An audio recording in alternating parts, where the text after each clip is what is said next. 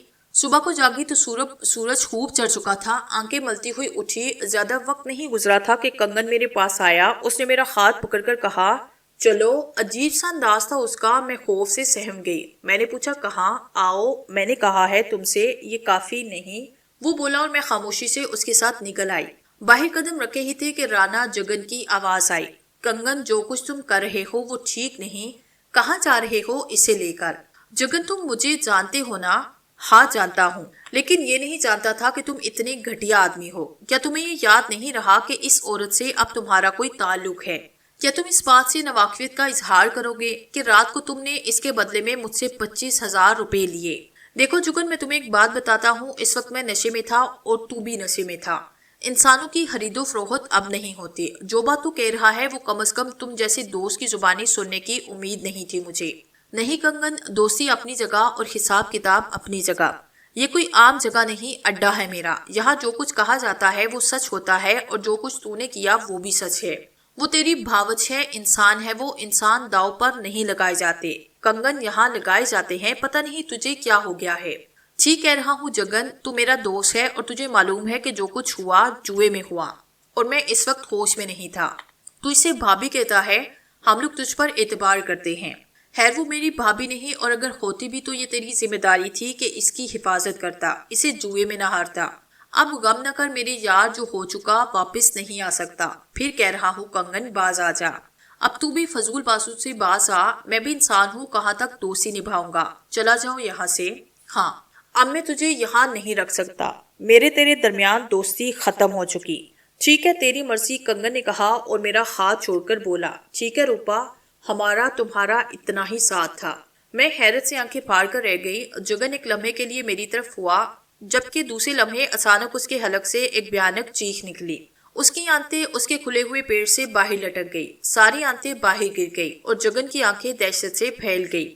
اس کے چاروں طرف خون پھیلتا جا رہا تھا۔ کنگن نے اس سے لباس سے اپنے ہاتھ میں پکڑا ہوا خون آلود چاقو صاف کیا اور بولا، میں نہیں چاہتا تھا جگن تجھے یاد دلاؤں کہ میں تیرا دوست تو ہوں، لیکن جو کچھ ہوں وہ تو اچھی طرح جانتا ہے۔ پھر کنگن نے میرا ہاتھ پکڑا اور تیزی سے باہر آیا۔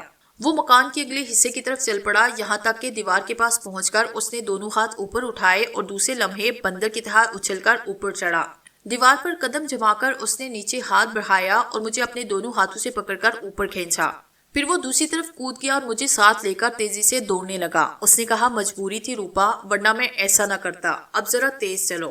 ہم کافی دور نکل آئے، میرا پورا بدن پسینے میں نہایا تھا، لیکن کیا کرتی، میں کچھ بھی نہیں کر سکتی تھی۔ اس کے ساتھ دوڑتی رہی، کافی آگے نکل کر اس نے ایک ٹانگا لیا اور اس میں بیٹھ کر کہاں چل پڑا۔ مجھے اس کے بارے میں کچھ معلوم نہ تھا۔ کنگن کے ساتھ بھاگ تو آئی تھی، لیکن سمجھ میں نہیں آتا تھا کہ جیون کا یہ سفر کہاں ختم ہوگا۔ وہاں میرے لیے موت تھی، اور اب یوں لگ رہا تھا کہ جیسے آنے والے سمے میں میرے لیے کچھ بھی نہ ہو۔ ریل کا یہ سفر بھی ایک بڑے سے شہر پر ختم ہوا۔ اس کے بعد کنگن مجھے ایک کچی سرائے میں لے گیا۔ یہاں بہت سے مسافر ٹھہرے تھے۔ جگہ بہت گندی تھی، نہ جانے کس طرح کنگن سنگھ نے اس سرائے میں رہنے کی جگہ حاصل کی۔ میری تو سمجھ میں کچھ نہیں آ رہا تھا کہ کیا قصہ ہے۔ بس کنگن مجھے سرائے کے اس مکان میں چھوڑ کر چلا گیا۔ جب وہ واپس آیا تو اس کے چہرے پر ایک گمبھیر سی خاموشی تھی۔ سرائے کا مالک فوراً ہی ہمارے لیے کھانا لے کر آیا۔ اس نے کھانا دے کر کہا، شمع چاہتا ہوں مہاراج، دراصل ہمارے ہاں ایسے بھی لوگ آتے ہیں جو کچھ کہتے کچھ ہیں اور کرتے کچھ ہیں۔ ہمارا دندہ ہی یہ ہے۔ میں آپ سے معافی چاہتا ہوں اگر میری کوئی بات آپ کو بری لگی۔ اور اب تم یہاں بکواس کیوں کر رہے ہو؟ پیسے مل گئے تمہیں، اب اور کیا چاہتے ہو؟ مہاراج، ہمیں شرمندگی ہے کہ ہم نے آپ جیسے بڑے آدمی کے ساتھ یہ سلوک کیا۔ ٹھیک ہے جاؤ، اب چلے جاؤ یہاں سے، کنگن سنگھ نے کہا اور سرائے مالک کا گردن ہم کر کے چلا گیا۔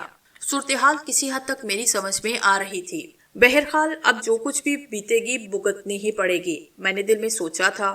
ایک دن گزر گیا، پھر دوسرا دن بھی گزر گیا۔ اسی طرح کوئی 4 یا 5 دن کے بعد کی بات ہے کہ ایک شام پولیس کے لوگ سرائے میں داخل ہوئے۔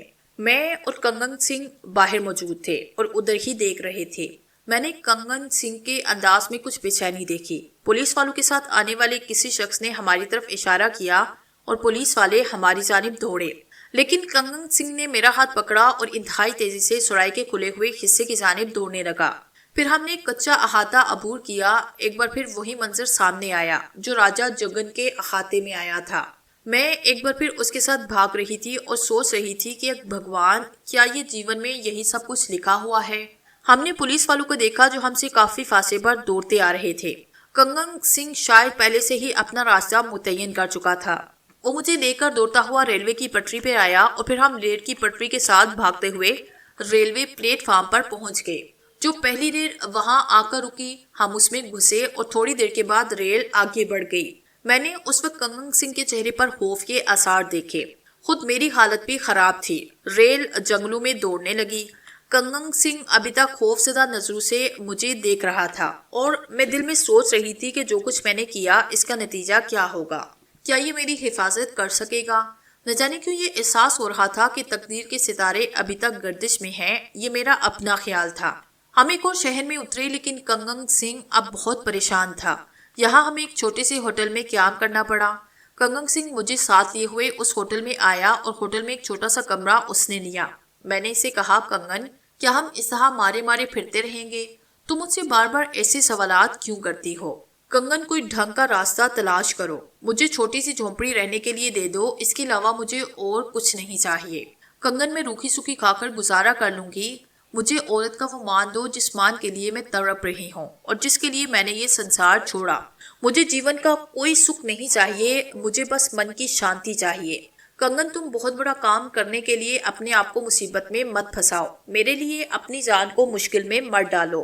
پہلے میرے ساتھ 7 پھیرے لو اور پھر جیسے من چاہے زندگی گزارو۔ 2 وقت روٹی کے علاوہ مجھے اور کچھ نہیں چاہیے۔ اپنی بک بک کیے جا رہی ہے، کوشش تو کر رہا ہوں، اب تک تیرے شریر کو چھوا تک نہیں۔ کیا اس بات سے تجھے اندازہ نہیں کہ میں تیرے لیے کتنا مخلص ہوں؟ میں مانتی ہوں تم مہان ہو کنگن، مگر اچھا بس کرو، مگر اگر چھوڑو، ٹھیک ہے، ہو جائے گا سب کچھ، میں ذرا باہر نکلتا ہوں۔ پھر وہ مجھے تسلیاں دے کر چلا گیا۔ پتہ نہیں کیوں میرا من اداس سا، ایک عجیب سی کیفیت دل و دماغ پر طاری تھی۔ کنگن کو گئے ہوئے کوئی آدھا گھنٹہ بھی نہ گزرا تھا کہ میرے کمرے کا دروازہ زور سے کھٹکا۔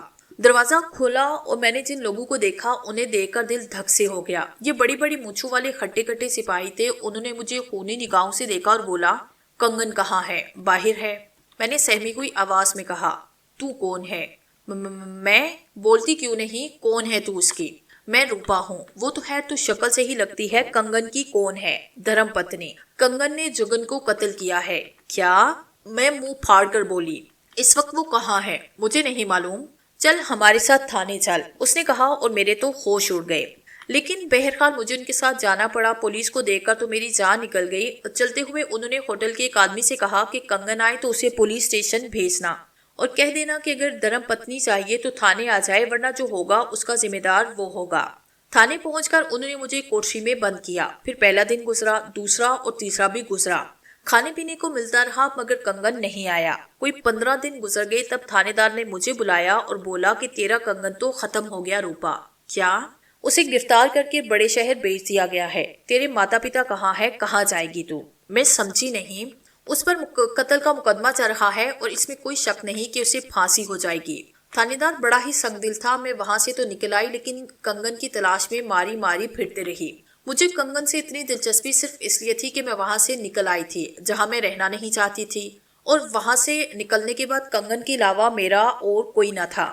اس کے بعد کی کہانی بھی بڑی لمبی ہے، چھوڑو کیا فائدہ ایسے ہی سنانے کا۔ یہ کہہ کر روپا خاموش ہو گئی۔ میرے دل پر عجیب سی بیت گئی تھی۔ کیا کر سکتا تھا میں اس لڑکی کے لیے؟ کیا کرنا چاہیے تھا مجھے؟ میں کیا اور میری اوقات کیا؟ میں نے اس سے کہا، دوبارہ کوٹھے تک کیسے پہنچ گئی؟ وہ آنسو بڑی نگاہوں سے مجھے دیکھتے ہوئے بولی، نصیب کی بات ہے، چھوڑو، جانے دو۔ نکلنا چاہتی ہو یہاں سے؟ وہ چونک کر مجھے دیکھنے لگی۔ بولو، نکلنا چاہتی ہو یہاں سے؟ میں چاہتی ہوں کہ کسی دھرم شالہ میں جیون بیت جائے، کسی اناتھ آشرم میں پہنچا دیا جائے، مجھے اس جہنم سے نجات مل جائے۔ وہ زاروں کی طرح رونے لگی۔ میرے دل میں اس کے لیے رحم کا جذبہ ابھرا۔ میں نے اس سے کہا، تم فکر مت کرو، میں تمہیں جہنم سے نکال کر لے جاؤں گا۔ اور پھر 3-4 دن تک میں اس کوٹھے کے چکر لگاتا رہا، ماحول دیکھتا رہا، دن جس طرح گزرتا ہے اس کے بارے میں بھی اندازہ لگاتا رہا، یہاں تک کہ ایک دن میں نے روپا کو اس کوٹھے سے اتارا۔ لیکن یہ بات میں نے اس سے پہلے ہی کہہ دی تھی کہ میں اس کا سہارا نہیں بنوں گا، بلکہ اسے کسی ایسی جگہ پہنچاؤں گا جہاں وہ جانا چاہے گی۔ اور پھر اس کے لیے میں نے ایک لمبا راستہ اختیار کیا، اس جگہ سے بہت دور نکل آیا، میں جہاں روپا رہتی تھی اور جہاں سے اس کے جانے والے تھے۔ یہاں پہنچ کر میں نے ایک اناتھ آشرم کا رخ کیا جس کے بارے میں میں نے مکمل معلومات حاصل کر لی تھی۔ پھر میں نے اناتھ آشرم کے نگران سے بات چیت کی۔ اچھے لوگ معلوم ہوتے تھے۔ روپا کو انہوں نے میرے کہنے پر سہارا دیا اور میں نے انہیں یہی بتایا کہ یہ ایک ایسی لڑکی ہے جس کا دنیا میں کوئی نہیں، بس پناہ چاہتی ہے۔ روپا کو اناتھ آشرم کے حوالے کرنے کے بعد مجھے اب ایک آزاد زندگی کی تلاش تھی، لیکن کوئی بات سمجھ میں نہیں آتی تھی، کیا کروں کیا نہ کروں۔ ایک دل تو یہ کہتا کہ جس طرح بھی بن پڑے میں اختیار احمد صاحب کو تلاش کروں اور ان سے اپنی ماں کی بے بسی کے بارے میں پوچھوں۔ آخر میری ماں کو انہوں نے اس طرح کیوں تنہا چھوڑا؟ کیا کیا تھا اس بیچاری نے جس کے نتیجے میں اسے زندگی کا یہ عذاب بھگتنا پڑا؟ بہرحال انسان کے بس میں کچھ نہیں ہوتا۔ کہاں سے شروع ہوا تھا کہاں پہنچ گیا؟ اب کوئی ساتھی نہیں تھا۔ دوسری جانب احمد صاحب کا گھرانہ تھا جہاں میرے ساتھ زیادتی ہوئی تھی۔ آج بھی دل کے گوشے میں فیض اللہ اور ان کے خاندان کے لوگ چھپے ہوئے تھے۔ میں ان کے لیے تباہی کا باعث بنا تھا۔ نہ جانے ان پر کیا بیتی ہو، نہ جانے وہ معصوم بچیاں کہاں دربدر ہوئی ہو۔ کتنا بد نصیب ہوں میں، کسی کے لیے بھی باعث سکون نہیں بن سکا۔ میں اپنے لیے کچھ نہیں چاہتا۔ میرے ذہن میں تو بس ایک بات تھی کہ ایک بار اختیار احمد صاحب ملیں اور میں ان سے پوچھوں، ان سے معلوم کروں کہ آخر میری ماں کو کیوں چھوڑا، کیا قصور تھا اس کا، جہاں وہ رہتی تھی وہاں سے وہ خود ہی لے کر آئے تھے، اسے عزت سے اس کا مقام کیوں نہ دیا۔ اب سال بھی چھوٹ گیا تھا اور اب میری زندگی میں کوئی ایسا کردار نہیں رہا تھا جس سے میں اپنی کوئی بھی بات کر سکوں۔